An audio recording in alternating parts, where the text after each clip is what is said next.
Assalamu alaikum. Good morning. How are you, students? I hope you are good. I hope you stayed at home and taking your classes properly and doing your work properly. And so let's start our today class. We have completed chapter number 1 and chapter number 2. We are on chapter number 3. The name is occupation in the world. We have completed reading of this chapter. So today we are going to start the work in copies. So open your copies, students. Office open कर लीजिए सब। हम सबसे पहले अपने index पे आएंगे और इंडेक्स पे हम अपने इस चैप्टर का नेम मेंशन करेंगे जो हम अपना चैप्टर स्टार्ट करने लगे। हमने पहले इंडेक्स में अपने ज्योग्राफी सेक्शन और हिस्ट्री सेक्शन अलग अलग बनाया हुआ है। ज्योग्राफी सेक्शन में हमने वर्ल्ड पॉपुलेशन लिखा हुआ था, जो कि हमने इसका सारा वर्क कंप्लीट कर लिया है। और हमने हिस्ट्री से दूसरा चैप्टर किया था जो कि डेमोक्रेसी एंड ह्यूमन राइट्स था, वो भी हमने कंप्लीट कर लिया है। सारा उसका वर्क कंप्लीट कर चुके हैं। अब हम अपना चैप्टर नंबर 3 स्टार्ट कर रहे हैं। तो आप बिल्कुल ऐसे ही चैप्टर नंबर 3 लिखेंगे।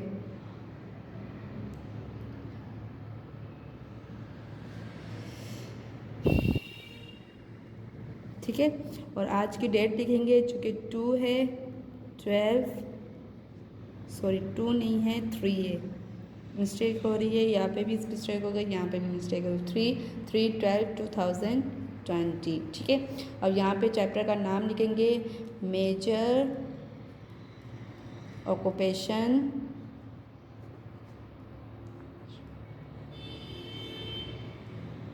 इन द वर्ल्ड।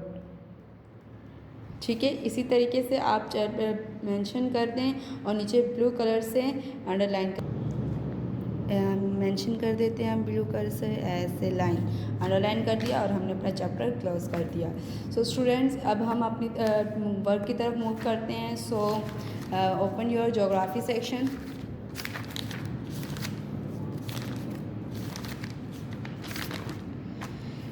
तो इसी तरीके से आप सबसे पहले कंप्लीट पेज पर चैप्टर की हेडिंग डालेंगे और साथ में चैप्टर भी लिखेंगे, चैप्टर नंबर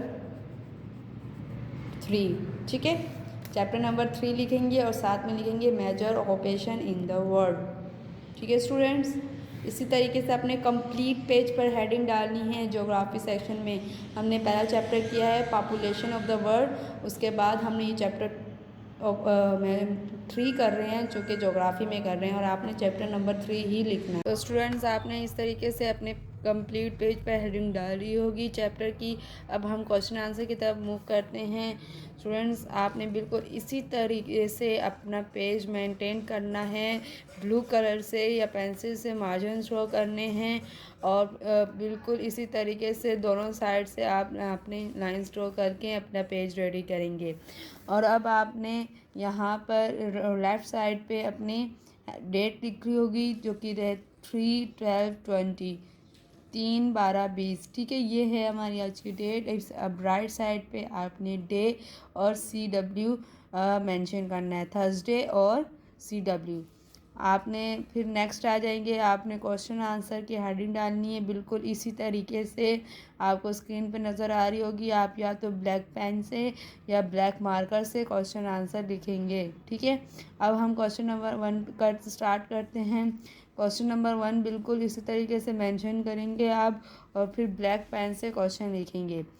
तुम्हारा क्वेश्चन नंबर 1 है, why did people have to settle down and live in one place after they had discovered farming। ठीक है, क्वेश्चन ये है कि पीपल जो लोगों ने डिस्कवर फार्मिंग यानी काश्तकारी दरियाफ्त करने के बाद लोगों ने एक ही जगह रहने का क्यों फैसला किया या फिर उन्हें क्यों रहना पड़ा एक ही जगह।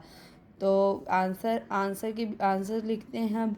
आंसर की इसी तरीके से हेडिंग डालेंगे आप और फिर आंसर ब्लू पेन से लिखेंगे अपना।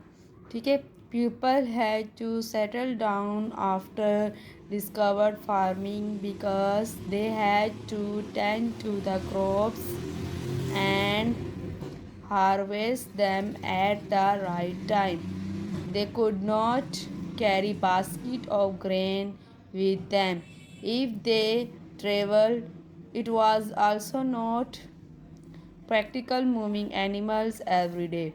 ठीक है, तो पीपल लोगों को फार्मिंग डिस्कवर करने के बाद रहना क्यों पड़ा, क्योंकि they have to tend to the crops, उन्हें क्रॉप्स की तरफ, फसल की तरफ टेंड होना पड़ा या माइल होना पड़ा, या मतलब उनकी ख्याल रखने के लिए, उनकी हिफाजत करने के लिए उन्हें उस जगह पर रहना ज़रूरी था।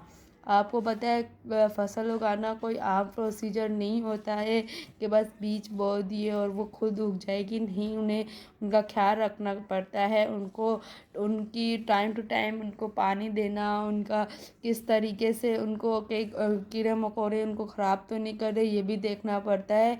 तो पूरी क्रॉप्स की पूरी तरीके से हिफाजत करनी पड़ती है और उन्हें डे टू डे मतलब उनका चेक करना पड़ता है, और फिर and harvest them at the right time, और सही वक्त पे उन्हें काटा भी जाता है, उनकी कटाई भी सही वक्त पे की जाती है। यानी कि अब जैसे देख लिया, मालूम हो गया कि अब ये फसल तैयार हो चुकी है, तो उस टाइम पे ही उनकी कटाई की जाती है। They could not carry basket of grain with them if they travel. वो अपने साथ बास्केट ऑफ ग्रेन मतलब अनाजों की ना बास्केट कहेंगे हम टोकरियों को, तो अनाज की टोकरियाँ उस वक्त कैरी नहीं कर सकते थे सफ़र के दौरान, और they was also not practical moving animals every day, और ना ही उनके पास उस वक्त हर रोज़ के लिए जानवर मुहैया होते थे कि वो आसानी से सफ़र कर सकें। तो इसलिए जहाँ पे वो उन्हें क्रॉप्स उगानी पड़ती थी वहीं पे उन्होंने वहीं पर रहना मुनासिब समझा, और वहीं पे वो आबाद होने शुरू हो गए। ठीक है, अब हम नेक्स्ट क्वेश्चन पे आ जाते हैं, क्वेश्चन नंबर 2 पर। Today's in our world works और occupations are divided into 5 main group. Which are they? Explain it. आज की दुनिया में वर्क या काम या पेशे जो हैं वो 5 ग्रुप में डिवाइड किए गए हैं। कौन से हैं वो? विच आर दे, कौन से हैं वो? एक्सप्लेन इन, उन्हें एक्सप्लेन करें, उन्हें वाज़ह करें कि वो कौन से हैं। ठीक है, तो आपने आंसर की हेडिंग डालनी है इसी तरीके से, और फिर उसके बाद आंसर में सबसे पहले टॉप पर आप अपने ब्लू मार्कर से, जैसे आपको स्क्रीन पर नज़र आ रहा है आपने ब्लू मार्कर से ऑक्यूपेशनल ग्रुप लिखना है। ठीक है, अब हम बीच में फिर पेन से लिखेंगे occupational group are as follows. ठीक है, अब नंबर 1 करके, नंबर 1 2 3 करके हम उन ग्रुप्स को डिफ़ाइन करेंगे। तो स्टूडेंट्स आप अपने ब्लैक मार्कर या ब्लैक पॉइंटर से इसी तरीके से ना उन ग्रुप्स के नाम लिख सकते हैं। तो सबसे पहले हमारा ग्रुप है जो कि बहुत सबसे ज़्यादा है और सबसे पुराना भी है, इसलिए सबसे पहले आता है ये। तो सबसे पहले कौन सा? Agriculture. In this occupation those people who grow crops. ठीक है, those people who grow crops, comma, fishing, forestry, poultry, POULTRY, POULTRY, poultry and dairy farming are include. इस ऑक्यूपेशन में कौन से लोग इंक्लूड होते हैं? वो लोग जो कि फसल उगाते हों, फिशिंग यानी मछली पकड़ते हों, फॉरेस्ट्री जंगलात लकड़ियाँ वगैरह जंगल में जाके लकड़ियाँ काटना और उन्हें बेचना, पोल्ट्री एंड डेयरी फार्मिंग मतलब मुर्गियाँ वगैरह पाल के अंडे निकाल के उनको बेचना, और डेयरी फार्मिंग यानी कि दूध वगैरह से मक्खन बनाना और घी बनाना, ये सब इसमें एग्रीकल्चर ऑक्यूपेशन में होता है इंक्लूड। ठीक है, अब नेक्स्ट है industry. Those people who make things in factories and workshops are include. वो पीपल जो फैक्ट्री या किसी वर्कशॉप में काम करते हों, कुछ भी बना रहे हों, कपड़े की हो, शुगर की हो, कोई भी एनी फैक्ट्री उसमें वर्क करते हैं, वो पीपल इंडस्ट्री में इंक्लूड किए जाते हैं। ठीक है, माइनिंग एंड क्वायरिंग में क्या होता है? Those people who obtain minerals and natural resources from the earth are in this group. इस ग्रुप में कौन से लोग होते हैं? वो लोग जो कि ज़मीन से मिनरल्स या नेचुरल रिसोर्सेज निकालते हैं और जो मतलब निकालने का काम करते हैं, वो इस ग्रुप में शामिल होते हैं। अब नेक्स्ट है number 4, trade and commerce. People who buy and sell are in this group. वो लोग जो ख़रीदो फ़रोख्त करते हैं, बाय एंड सेल्स मतलब ख़रीदो फ़रोख्त कहते हैं। हमने बुक में भी रीड किया था कि वो लोग जो आउट ऑफ कंट्रीज़ ख़रीदो फ़रोख्त करते हैं अपना प्रोडक्ट्स या अपना कोई भी साजो सामान जो गुड्स वगैरह उनको ख़रीदो फ़रोख्त करते हैं, और वो लोग ट्रेड एंड कॉमर्स में आते हैं। ठीक है, अब नेक्स्ट है हमारा सर्विस। लास्ट है हमारा group number 5, service. In this group